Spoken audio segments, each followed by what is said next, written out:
말씀은 사도행전 13장 44절에서 52절. 계속해서 바울의 비시디아 안디옥 전도와 설교에 관한 네 번째 나누어서 마지막 부분이 되겠습니다. 구브로에서 첫 번째 선교를 바울과 바나바가 하고 또 두 번째 선교지인 지금 오늘 본문 비시디아 안디옥에서의 회당에서의 설교를 전도를 하였을 때 43절에 많은 사람들이 그 말씀을 사모하여서 다음 주에도 이 말씀을 우리에게 또 전해달라 부탁을 했습니다. 그리고 이제 일주일이 지났죠. 그 일주일이 지나고 난 이 44절에 그 다음 안식일에는 온 시민이 거의 다 하나님의 말씀을 듣고자 하여 모였다.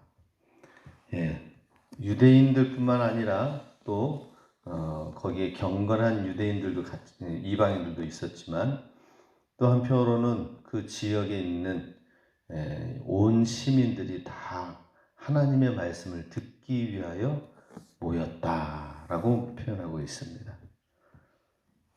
그러니 이 하나님의 말씀에 대한 사모함이 비시디아 안디옥에 이렇게 있었던 것을 보게 됩니다. 유대교로 개정한 경건한 고넬료와 같은 사람들도 먼저 회당에서 말씀을 들은 것뿐만 아니라 또 지금 온 시민이 다 말씀을 듣기 위해서 모였다라고 하는 것은 이들 가운데 무언가 마음에 가난함이 있었다 하는 것이죠. 하나님을 말씀을 듣기 위한 준비된 옥토밭과 같은 그 마음이 있었다 하는 것입니다. 그러면은 옥토밭과 같은 준비된 마음을 갖게 하는 것은 무엇인가 하는 것입니다. 그것은 하나님 말씀에 반응을 일으키는 사람은 마음에 상한 심령이 있는 사람들이다 하는 것이죠.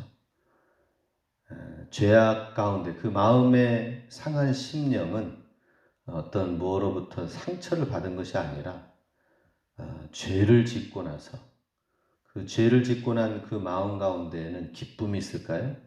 공허함이 있습니다. 그 지역 가운데 역사하는 여러 죄악들, 그 마음속에는 도덕과 양심이 있는 그러한 것이 아니라 죄를 짓고 술을 먹고 사람들로부터 눈총과 정죄를 받고 비난을 받는 그러한 가운데에서 마음이 상하고 가난해진다 하는 것입니다.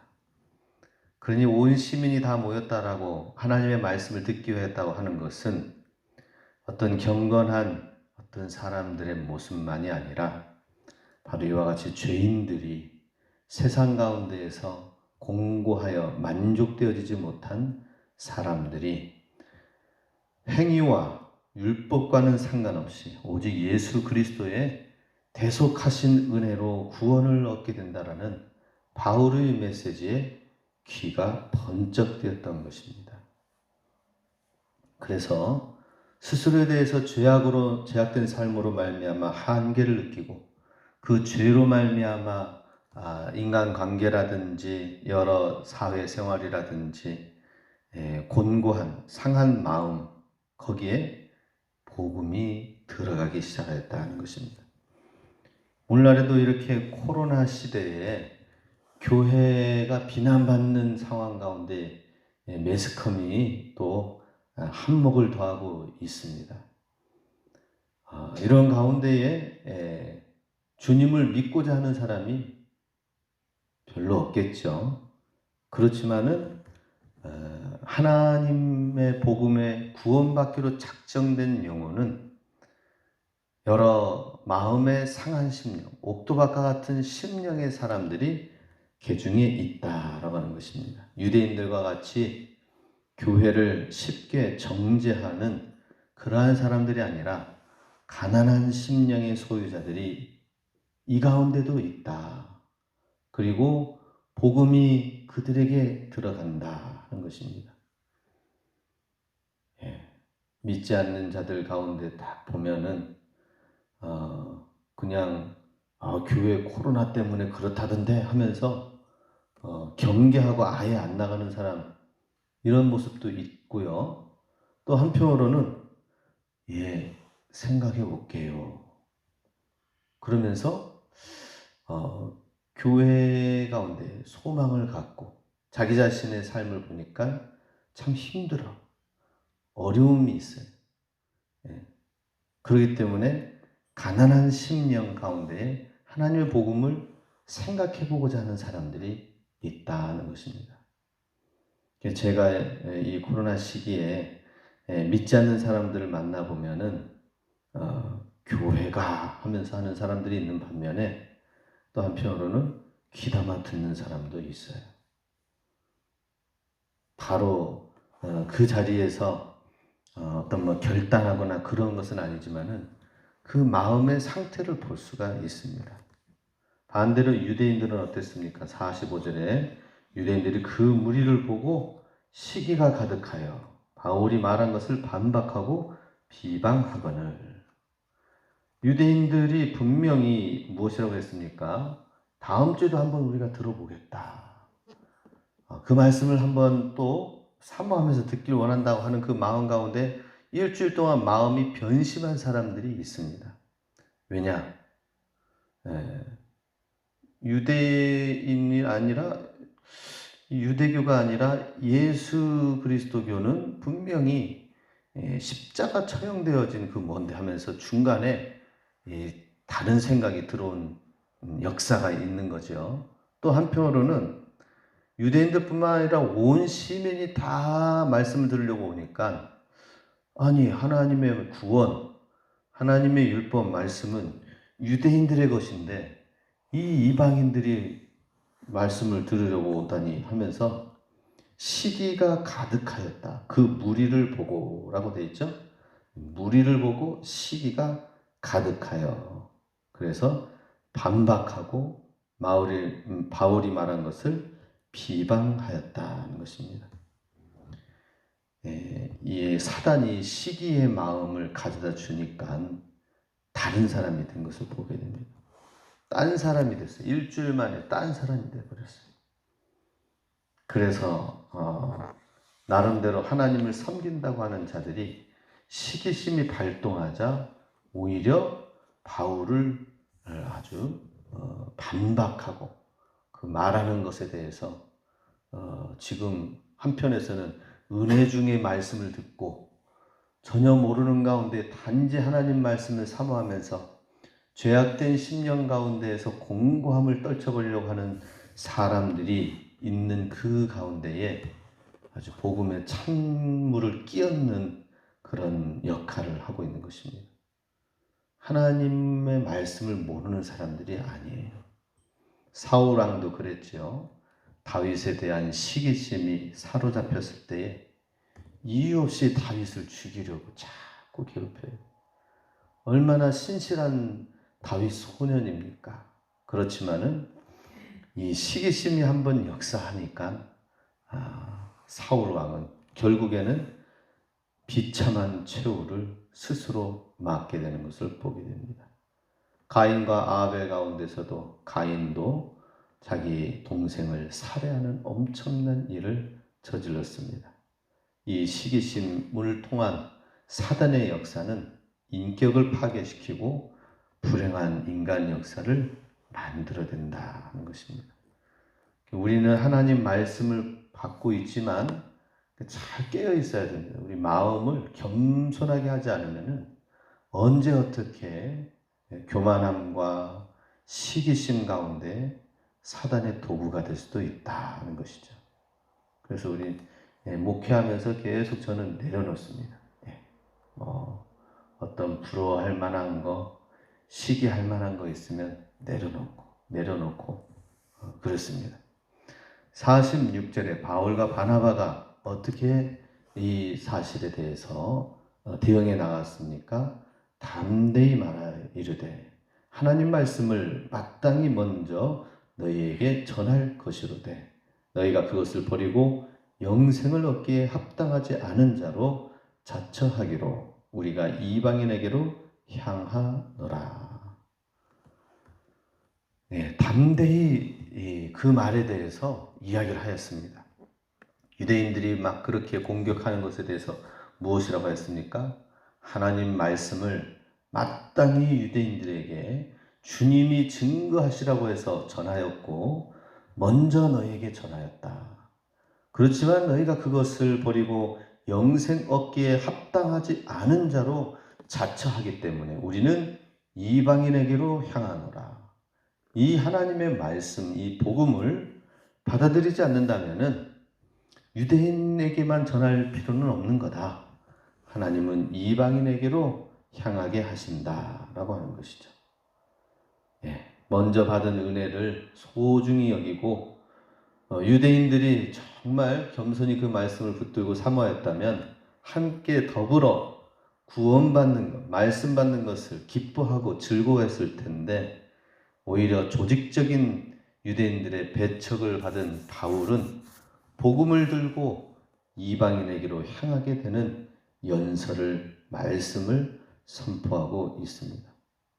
이런 걸 볼 때 유대인들은 먼저 베풀어진 하나님의 사랑, 하나님의 은혜의 소중함을 몰랐다는 것입니다. 복음의 가치를 모르고 외면하고 배척하였던 것을 보게 됩니다. 그럼 유대인들의 이 문제는, 오류와 실수는 무엇인가 하는 것이죠. 그것은 믿음은 나만의 것이다. 유대인, 선민, 우리 민족만의 것이다. 은혜의 선점, 독점을 하고 있었던 것입니다. 아니요. 언제든지 우리는 마음을 내려놔야 됩니다. 나보다 하나님의 복음이 저 사람에게 들어가면은 저 사람은 더 잘 열심히 이룰 텐데. 불교인들이 그렇죠, 그죠? 우상에게 비는 그 실력, 1000배 그 무릎 꿇고 절하는 그 실력이면은, 그 정성이면은 하나님께로 방향이 바뀌어지면은 얼마나 더 열심히 잘 섬길까, 이런 생각을 해요. 그래서 우리는 먼저 받은 은혜를 정말 더 우리에게 신실한 것을 맡겨주셨는데 우리가 어떻게 주님의 복음을 귀하게 가치 있게 이어갈 것인가 하는 것입니다. 중요한 것은 은혜를 먼저 받을 수도 있고요, 나중에 받을 수도 있지만 중요한 것은 그 은혜를 어떻게 소중하게 지켜나갈 수 있느냐 하는 것입니다. 하나님의 은혜는 어떻게 보면은 눈에 보이지 않아요. 그렇지만 그렇기 때문에 은혜를 방심하여 놓치는 경우가 있습니다. 그러나 우리는 항상 기억해야 될 것입니다. 하나님이 얼마나 복음이 소중한 것인가 하는 것을. 그래서 이방인들은 그것을 소중히 여겼습니다. 47절에 사도 바울은 이렇게 선포합니다. 주께서 우리에게 명하시되 내가 너를 이방의 빛으로 삼아 너로 땅끝까지 구원하게 하리라 하셨느니라. 하나님의 원대한 계획은 유대인을 중심으로 복음의 싹이 트고 더 나아가서는 이방인, 전 세계 더 멀리 땅끝까지 하나님의 복음이 전파되어지는 것이다. 이방인의 빛으로 너를 삼아 너로 땅끝까지 구원하게 하리라. 우리도 마찬가지입니다. 사도 바울만 이 말씀 받은 거지 라고 생각하지 말고 우리 교회가 어떻게 하면은 나에게 복음이 완활하게 이루어지고 정착하여서, 그래서 나를 중심으로 해서 정말 사마리아와 땅끝까지 이르러 복음이 전파되어지는 것처럼 내 주변에 어떻게 하면 복음이 전파되어질까? 그리스도의 복음과 그 사랑, 우리는 하나님을 믿으면서 나에 대한 적대자가 없어야 돼요. 우리 주변 이웃을 잘 살펴보시기 바랍니다. 주변에 적대자가 없어야 된다 하는 것입니다. 그래도 참 감사한 것은 우리 교회 주변에 교회를 나오지 않아서 문제지만 한 분 한 분 보면은 교회에 대해서 막 이를 갈고 미워하고 그런 마음은 없는 것 같아요. 예. 그 지금까지 수련회라든지 많은 사람들이 와가지고 막 떠들고 그렇게 지역의 여름에는 지금 한참 그런 시기 아니었습니까? 그런데 뭐라고 막 시끄럽다고 뭐 이렇게 한마디 해온 적이 없어요. 그만큼 1대1 관계에서 인사 깍듯이 하고 교제 나누고 그래서 대화를 나누고 그러면은 따뜻한 따스한 대화가 오가는 것을 보게 됩니다. 그 자체로는 참 감사해요. 하나님의 구원 놀라운 계획, 이것은 이방인의 빛으로 삼았다라는 것은 바울에게만이 아니라 우리 모두에게 해당되는 것이다. 우리가 이방인의 빛이 되어야 됩니다. 저기 아프리카까지 가지 못하더라도 우리 주변을 밝혀야 돼요. 우리 주변에 그리스도의 사랑을 우리가 나타낼 수 있도록 해야 된다는 것입니다. 48절 이방인들이 듣고 기뻐하여 하나님 말씀을 찬송하며 영생을 주시기로 작정된 자는 다 믿더라. 이방인들이 막 기뻐하였습니다. 찬송하였습니다. 하나님의 말씀을 찬송하였다. 그리고 영생을 주시기로 작정된 자는 다 믿더라. 시편 119편 164편에 주의 의로운 규례를 인하여 내가 하루 7번씩 주를 찬양하나이다. 이 시편 기자가 하루에 7번 찬양을 하였대요. 여러분들 7번 찬양을 하겠다는 그런 결단을 한 적이 있습니까? 저는 신학생 때 이 말씀을 보고 이야, 내가 틈틈이 찬양하고 틈틈이 하나님 말씀을 기뻐하면서 즐거워하면서 주를 찬양해야 되겠다. 이 마음을 신학생 때부터 참 가졌는데 우리 이 말씀을 보아야 나도 7번 찬양해야 되겠다. 이렇게 이제 결단을 하게 되겠죠. 이 말씀은 몰랐지만 이방인들은 지금 그 말씀을 듣고 기뻐하고 말씀을 찬송하였다. 말씀을 찬송했다는 건 뭐예요? 우리가 하나님을 찬송한다는 것은 있지만 그 말씀을 찬송한다는 것은 그 말씀의 기쁨과 그 말씀의 즐거움과 그 말씀이 주는 소망으로 인하여서 찬양이 넘쳐났다라고 하는 것입니다. 이러한 강력한 이방인들을 향한 이끄심이 있거든요. 믿게 하는 역사가 있는데 영생을 주시기로 작정된 자는 다 믿었다라고 말씀합니다. 그렇습니다.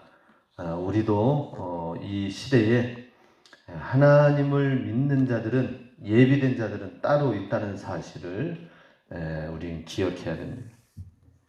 원근각지입니다. 가까운 데에 있는 사람들만 어떻게 보면은 계속 붙들고 있으면은 그 시간 타이밍이 맞지 않을 수 있어요. 좀 거리가 먼 진부에 있는 사람, 대관령에 있는 사람들이 오히려 더 마음문을 더 빠르게 더 쉽게 열 수가 있습니다. 어떻게 해서든지 주님의 복음에 반응을 일으킨 사람들을 전화상으로 하든지 멀리 떨어져 있든지 아니면은 이 지역 가운데에서도 좀 거리가 되지만 진부 대관령 지역에 있는 사람들이라든지 이 복음에 반응한 사람을 우리는 보고 즐거워하고 기뻐하는 시간들을 가져야 돼요. 열리지 않는 그 상황 가운데에서 계속 답답해만 할 필요는 없습니다. 그래서 49절에 주의 말씀이 그 지방에 두루 퍼지니라. 50절 이에 유대인들이 경건한 귀부인들과 그 신의 유력자들을 선동하여 바울과 바나바를 박해하게 하여 그 지역에서 쫓아냈다. 한편에서는 지금 참 복음이 이상하죠. 한편에서는 너무나도 기쁘고 소망이 되고 하루 7번 찬양하듯이 말씀을 찬양하는 그룹이 있고 이방인들이 있고 유대인들은 경건한 귀부인과 유력자들을 선동해가지고 바울을 바나바 일행을 박해하고 쫓아냈다는 것입니다. 사단에 의해 조종되는 사람들이 있다는 것이죠. 귀부인과 유력자들이 그렇습니다. 유대인들의 말에 의해서 쉽게 격동되는 사람들입니다. 지금 한편에서는 정말 하나님의 말씀으로 즐거워하는 그래서 그 지방에 말씀이 두루 퍼지고 있는 가운데 있는데 유대인들만이 아니라 유대인들의 그 말에 격동되어져 가지고 쉽게 마음이 동하여서 귀부인들과 유력자들이 선동되어졌지요. 그래서 강력한 대적자가 된 것을 보게 됩니다. 우리는 성령 하나님의 말씀에 정말 충만한다는 것이 무엇인가 하는 것을 여기서 볼 수가 있습니다. 어떤 상황에 있어서도 쉽게 격동되거나 선동에 넘어가는 것이 아닙니다. 어떤 환경과 어려운 문제가 있다면 그 문제를 하나님 앞에 붙들고 기도하면서 말씀 붙들면서 나가야 되는데 유대인들이 말한 거에 막 쉽게 선동이 되어져서 바나바와 바울을 쫓아낸 것을 보게 됩니다. 우리는 오직 하나님 말씀에만 귀 기울이기를 원합니다. 우리 자신을 근신하는 태도를 가지고 그 태도, 자중하고 근신하는 것이 우리 몸에 배어 있어야 된다. 안 그러면 유대인들에 의해 선동되어진 경건한 귀부인들, 유력자들은 복음과는 아무런 상관이 없는 자들이 되었다는 것이죠. 51절 두 사람이 그들을 향하여 발에 티끌을 떨어버리고 이고니온으로 갔다. 자, 여기서 이제 바나바와 바울의 태도와 모습이 나옵니다. 주의 말씀하신 대로 받아들이지 않는 자들을 향해서는 발에 티끌을 떨어버리고 그리고 가라라고 했습니다. 그 명령대로 하고 나서 다른 선교지로 나아가는 데 있어서 오히려 고난과 박해와 핍박은 하나님의 복음을 증거하고 우리가 여기가 아니면 또 다른 데로 가서 우리가 복음을 전해야 되겠다 하는 오히려 촉진제가 되는 것을 보게 됩니다. 제자들은 기쁨과 성령이 충만하니라. 우리 신앙생활 하면서 고난이 있을 수가 있고 박해가 있을 수가 있습니다. 어려움이 있을 수가 있습니다. 그러나 그것은 오히려 우리 신앙생활의 진보, 촉진자가 되고 하나님을 더 의지하고 하나님을 알아나가는 데 촉진자가 되는 그러한 것이 돼야지 뒤로 물러나 침륜에 빠지거나. 근데 사실 사도 바울과 이 바나바는 이러한 고난이 있었기 때문에 더 큰 촉진제를 가지고 복음을 전파하게 되었죠. 만약에 그게 아니었다면은 안주할 수도 있고 현실에 무사한 일에 빠질 수도 있다는 것입니다. 우리 신앙생활 가운데 어려움과 힘든 문제가 있으니까 더 성령 충만한 요인이 되고 주님을 의지하고 복음의 말씀으로 더 충만한 그러한 기회로 삼아야 된다는 것입니다. 우리 코로나 시기에 참 쉽지 않지만 더욱더 성령 충만하여 하나님의 뜻을 구하기 원합니다. 하나님이 더 역사하시고 하나님이 주님의 교회를 더 붙드시고 오늘 한국교회 가운데에 정말 지금 키를 들어서 알맹이는 안으로 들어오고 쭉정이는 밖으로 나가고 이런 현상이 지금 일어나고 있거든요. 그래서 우리는 더욱더 깨어 기도해야 될 것입니다. 우리 사도 바울의 이 복음의 진전과 전진해 나가는 이 모습을 우리도 동일하게 이루어갈 수 있게 주님의 이름으로 축복합니다.